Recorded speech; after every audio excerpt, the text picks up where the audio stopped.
As part of my inquiry unit, I was lucky to be able to interview Peter Meusburger, a Canberra naturalist and bushwalker who has got to know a herd of Brumbies near Canberra and Kosciuszko National Park. He answered a series of questions I asked him about Brumbies and his experience of knowing the group of Brumbies he is nicknamed the Gold Seekers. Here's the interview. Recorded? Yes. Alright. What damage have the Brumbies caused? In the Madgy or just in the Snowies? In the Madgy.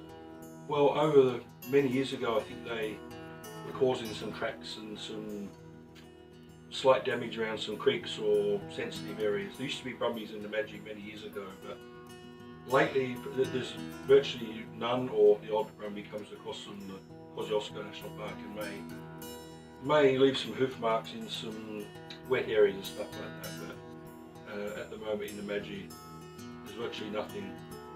There would be more wild pigs or illegal off-roading probably in the Madgy at the moment. How does the damage have an effect on the wildlife? Well,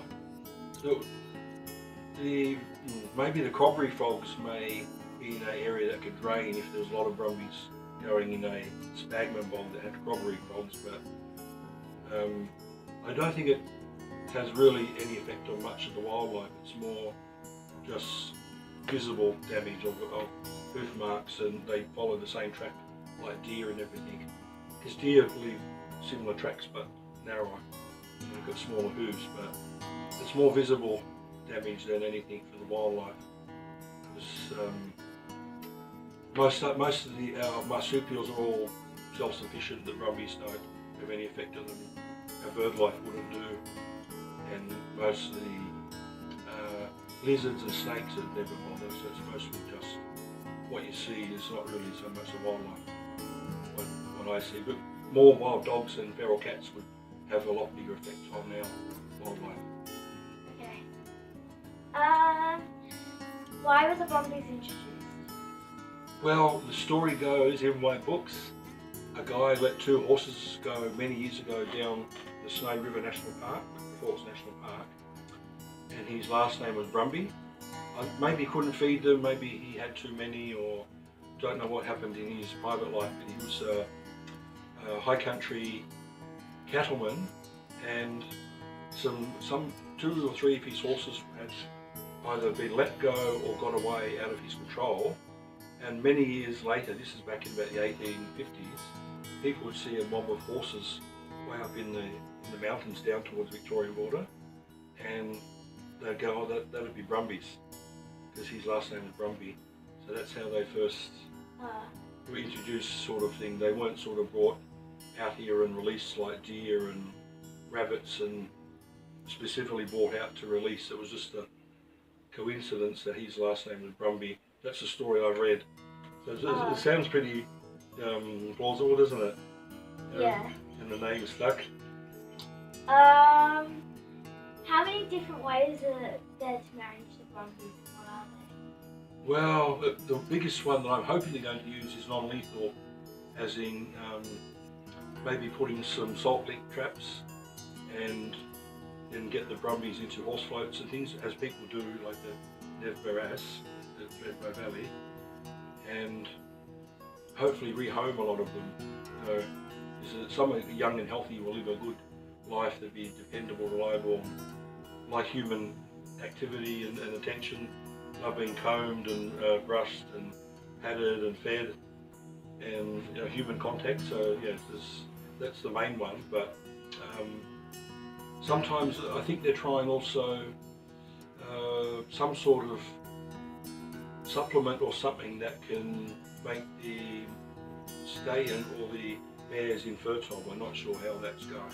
I've heard of that. But the last option I don't want to see is just to shoot them, which they did from a helicopter, to see them and pick them off. Yeah, that would be terrible, because you're not always going to get success. Everyone's in a lot of pain. So yes, hopefully rehome sort of thing. Yeah. How many Brumbies are there? Oh, well, in the Madgy, apparently there's none at the moment. That doesn't mean to say some could come through the snowies overnight and go, you know, for a bit of a tour and exploring, then head back into the snowies. How many are in? But in the snowies is around 6,000, according to the official National Parks New South Wales and the people who are surveying them. The true numbers you probably would never really know unless you had them all tagged like cattle or something. You know, because you wouldn't know if you're spooking a mob of Brumbies, if you do a sweep and a chopper one way, those Brumbies have moved 5 kilometres further across another valley and you come back, how do you know you're not counting them twice, that sort of thing. And a lot of the national park goes into state forests.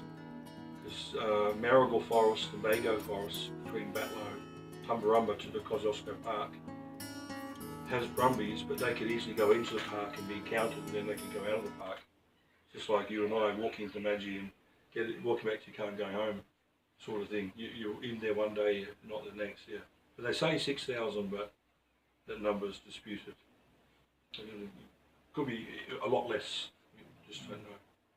Alright, do you think Brumbies are an Australian animal, or do you think they are invasive? Well, they've almost become Australian animal now because of all the affection people have for them. Even like I do, like I love our high country and wildflowers and our environment and everything. And yeah, they've become such a part of the Australian high country and even out in the desert country that they've almost seen as, you know, something that almost belongs. I know it shouldn't always belong there and you have to keep it out of sensitive areas, but they've been there so long. That's the trouble. You know, the people seeing them as part of the environment now, and then other people have the exact opposite view of should be no hooved animals in the park.